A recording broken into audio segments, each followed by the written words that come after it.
In today's video, I'm going to teach you how to achieve professional looking skin retouching in Photoshop using 3 powerful tools. The goal here is to clean up blemishes and smooth out distracting imperfections while still keeping the skin natural. That's really important because good retouching should enhance a portrait without making the person look overly blurred, plastic or unrealistic. To begin, select the healing brush tool. This tool is excellent when you want more control over the texture you're using to repair the skin.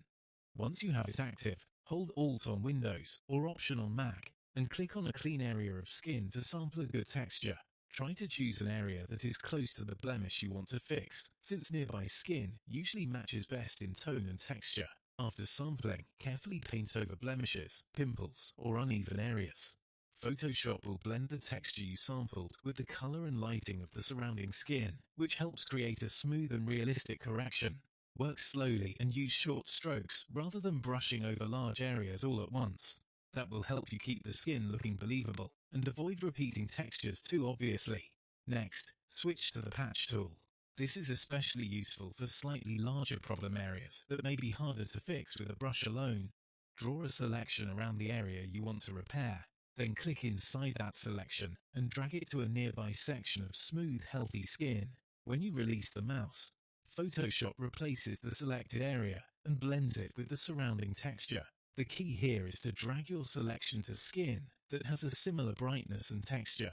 If the source area is too different, the result may look uneven. The patch tool can save a lot of time and is great for handling broader imperfections while still preserving a natural finish. Finally, use the Spot Healing Brush tool for quick touch-ups on tiny imperfections. This tool is perfect for small blemishes, dust spots, or little unwanted marks. Simply click or lightly brush over the area, and Photoshop will automatically analyze the surrounding pixels and replace the imperfection with matching texture. This makes it a fast and convenient tool for final cleanup, especially after you've already done the more detailed work with the Healing Brush and Patch tool. By combining these 3 tools, you can create clean, natural, and professional portrait retouching without making the skin look artificial. Thanks for watching, and keep practicing these Photoshop techniques to make your portrait edits look more polished and professional every time.